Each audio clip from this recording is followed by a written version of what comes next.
குருநாகல் விகாரை ஒன்றிலே மஹிந்த ராஜபக்ச ரகசியமாக தங்கியிருந்த ஒரு அறை ஒன்று இப்போது கண்டுபிடிக்கப்பட்டிருப்பதாகவும் இந்த விடயத்தை இப்போது தென்னிலங்கை ஊடகம் ஒன்று இந்த விடயத்தை வெளியிட்டிருக்கின்றது. அங்கே மஹிந்த ராஜபக்ச திடீரென வருவாராம், திடீரென போவாராம். ஒரு பெண்ணும், ஹசினி என்று சொல்லப்படுகின்ற ஒரு பெண்ணும் அங்கே வந்து சென்றார் என்ற அடிப்படையிலே பௌத்த தேரரே தன் வாய்மூல வாக்கு மூலமாக இப்போது இந்த விடயத்தை வழங்கி இருக்கின்றார். இது இப்போது பெரும் சர்ச்சைகளாகவும் மாறி வருகின்றது.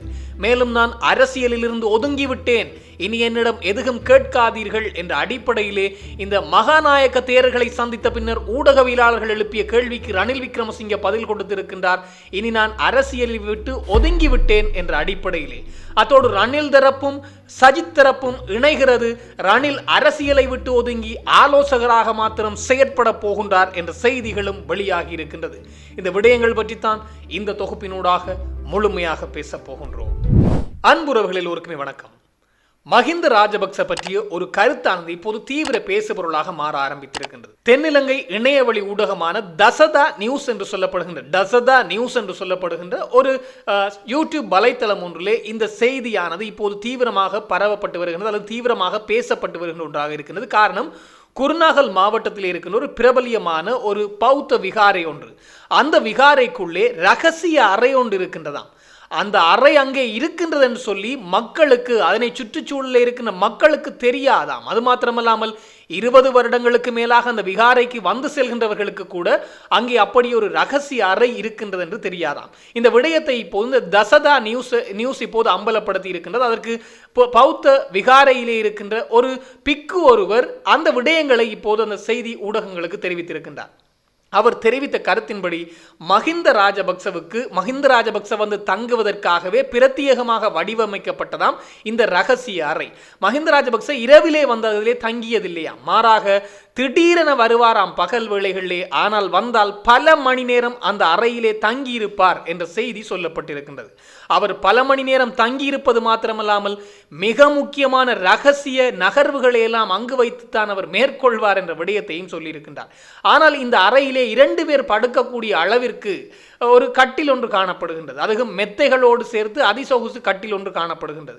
இந்த அறை அதிசொகுசு அறை போன்றே குளிரூட்டப்பட்ட நிலையிலும் மிக விலையுயர்ந்த பொருட்களினால் சோடிக்கப்பட்ட அறையாகவும் காணப்படுகின்றது. எனவே மஹிந்த ராஜபக்ச தான் அங்கே வரப்போகின்றேன் என்ற செய்தியை விகாராதிபதிக்கு அறிவிப்பாராம். திடீரென அறிவித்தவுடன் தாங்கள் தான் அந்த அறையை சுத்தம் செய்வதாகவும், சுத்தம் செய்த பின்னர் அவருக்கு விருந்து ஏற்பாடுகளை செய்வோம், ஆனால் மஹிந்த ராஜபக்ச வந்து அந்த கதவு பூட்டப்பட்ட பின்னர், விருந்துபசாரம் வழங்கப்பட்டு கதவு பூட்டப்பட்ட பின்னர் தங்களை அந்த பகுதிகளுக்கு செல்ல விட மாட்டார்களாம்.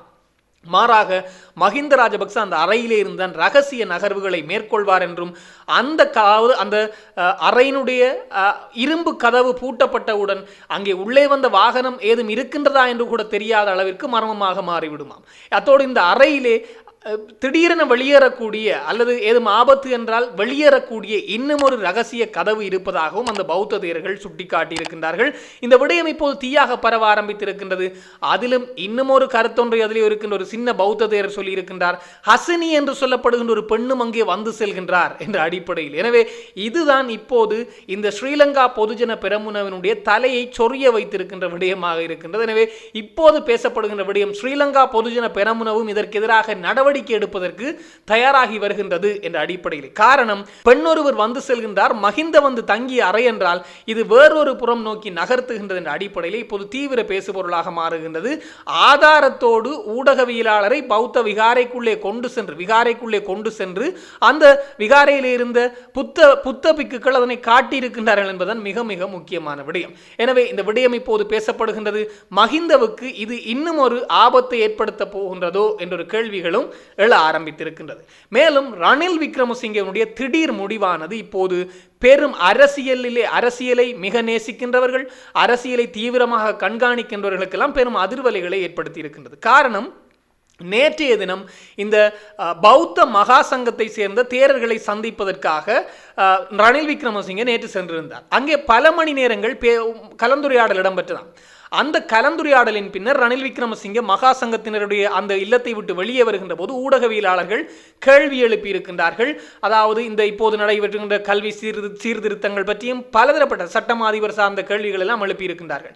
உடனடியாகவே ரணில் விக்ரமசிங்கே பதிலளித்திருக்கின்றார், நான் அரசியலில் இல்லை, நான் ஏன் பதில் சொல்ல வேண்டும் என்ற அடிப்படையிலான பாணியிலே அவர் பதிலளித்திருக்கின்றார். அதாவது தான் அரசியலை விட்டு முழுமையாக ஒதுங்கிவிட்டேன் என்ற அடிப்படையிலே ரணில் விக்ரமசிங்கே இந்த கருத்தை தெரிவித்தது நேற்றைய தினம் சமூக வலைத்தளங்கள் முழுவதுமே இந்த விடயம்தான் தீயாக பேசப்பட்டு வந்தது.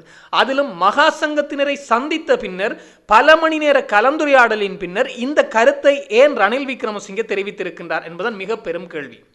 அத்தோடு இன்றைய தினம் கொழும்பிலே ஒரு தனியார் தங்குமிட விடுதியொன்றிலே, அதிசொகுசு தனியார் தங்குமிட விடுதியொன்றிலே ஐக்கிய தேசிய கட்சி, ரணில் விக்ரமசிங்கனுடைய ஐக்கிய தேசிய கட்சிக்கும் சஜித் பிரேமதாசவனுடைய ஐக்கிய மக்கள் சக்திக்கும் தாய் கட்சியோடு இணைவது பற்றி பெரும் பேச்சுவார்த்தை ஒன்று இடம்பெற்றிருக்கிறது. இந்த பேச்சுவார்த்தையிலே மிக முக்கியமான விடயம், ரணில் விக்ரமசிங்கே கலந்து கொள்ளவில்லை, மாறாக சஜித் பிரேமதாச கலந்து கொண்டிருக்கின்றாராம்.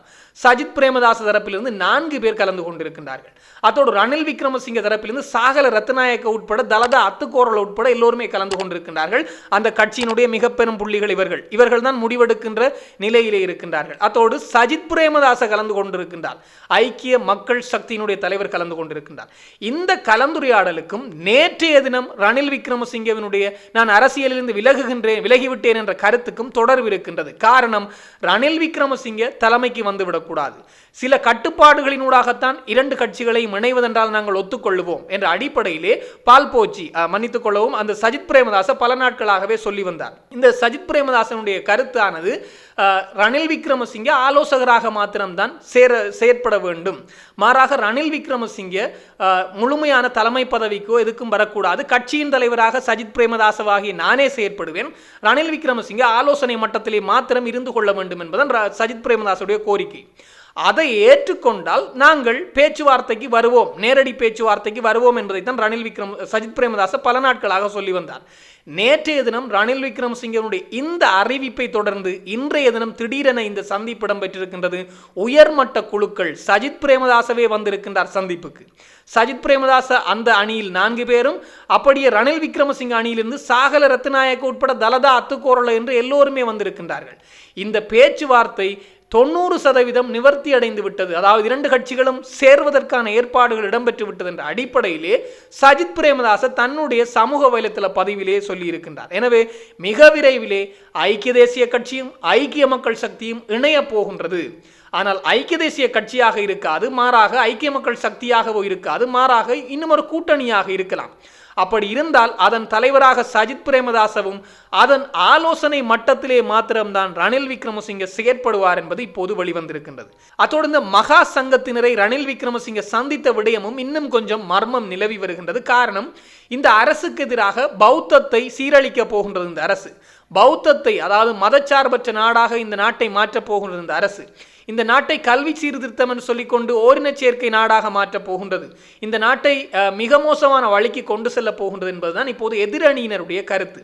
எதிரணியினர் தவளை இரவிரவாக கத்திவிட்டு விடிய செத்து போவது போன்று அப்படி கத்திக்கொண்டே தான் இருக்கின்றார்கள்.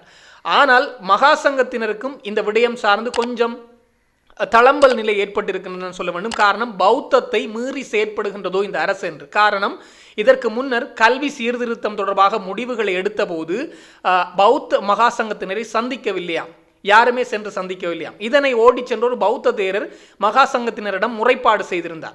பௌத்த மகா சங்கத்தினரை மதிக்காமல் முடிவுகளை எடுக்கிறார்கள், கல்வி சீர்திருத்தத்தை கொண்டு வருகின்றார்கள், மதச்சார்பற்ற நாடாக மாற்றப் போகின்றார்கள் என்றெல்லாம் பௌத்த மகா சங்கத்தின் மீது ஓதி விட்டிருந்தார்கள். அவர்களும் கோபம் கொண்டு என்னது எங்களிடம் கேட்காமல் முடிவெடுப்பதா என்ற அடிப்படையிலே சொன்னார். அடுத்த நாளே கருணி அமரசூரிய 6ஆம் ஆண்டு புத்தகம் முழுவதும் முழு பாட புத்தகங்களையும் தூக்கி கொண்டு தன்னுடைய ஆட்களோடு சென்று காலிலே விழுந்து விட்டார், இந்த மகா சங்கத்தினுடைய காலிலே. அதன் பின்னர் அவர்கள் கொஞ்சம் சிரித்து தேற்றிக் கொண்டார்கள். பின்னர் அதனுடைய நகர்வுகள், அரசாங்கத்தினுடைய நகர்வுகள் தொடர்ச்சியாக இடம்பெற்று வருகின்றது. ஆனாலும் இந்த நாட்டை பௌத்தத்துக்கு முன்னுரிமை இல்லாமல் ஆக்கி விடுவார்களோ அல்லது மதசார்பற்ற நாடாக மாற்றி விடுவார்களோ என்ற ஒரு அச்சம் அவர்களுக்குள்ளே இருக்கும். ரணில் விக்ரமசிங்கனுடைய சந்திப்பின் போது ரணில் விக்ரமசிங்கவை கொஞ்சம் விட்டுக் கொடுப்போடு கட்சியை ஒன்றிணைத்து அவர்களை பலப்படுத்துகின்ற முயற்சிகளை மேற்கொள்கின்றார்களோ இந்த மகா சங்கத்தினர் என்ற ஒரு கேள்வியும் இப்போது எழ ஆரம்பித்திருக்கின்றது. ரணில் ஒரு விடயத்தை முடிவெடுக்கின்றார் என்றால் சும்மா இல்லை. காரணம், ஜேஆர் ஜெயவர்தனவினுடைய அரசியல் வாரிசுக்கும் இந்த ரணசிங்க பிரேமதாசவினுடைய அரசியல் வாரிசுக்கும் இடையில்தான் இப்போது மிக பெரும் 2 பேரும் இணைவதா பிரிவதா என்ற ஒரு போட்டி இருக்கின்றது. 2 பேரும் விட்டு கொடுக்க மாட்டார்கள் என்பது மிக முக்கியமான விடயம். ஆனால் ரணில் விக்ரமசிங்கே கொஞ்சம் இறங்கி போகின்றார் என்றால் ஏதோ ஒரு சிக்கல் நிலை இருக்கின்றது. அதுவும் கட்சியின் தலைவராக சஜித் பிரேமதாச இருக்கின்ற போது இவர் ஆலோசனை மட்டத்திலே செயற்படுவேன் என்பதை ஒப்புக்கொள்கின்றார் என்றால் ஏதோ ஒன்றை நகர்த்துவதற்காகத்தான் இது இடம்பெறுகின்றது என்பது மிக மிக முக்கியமான விடயம். எனவே ரணில் விக்ரமசிங்கோடைய நகர்வுகள் கணிக்க முடியாத அளவுக்கு இருக்கின்றது. பொறுத்திருந்து பார்ப்போம் எப்படியான நகர்வுகளாக இருக்க போகின்றது என்பதை. இது தொடர்பாக இன்னும் பல தகவல்கள் வருகின்ற போது உடனுக்குடன் தெளிவுபடுத்த நானும் தயாராக இருக்கிறேன். இன்னும் ஒரு தொகுப்போடு சந்திக்கலாம். உங்களிடம் விடைபெறும் நான் என்றும் உங்கள் அன்பின் ஈழன். வணக்கம்.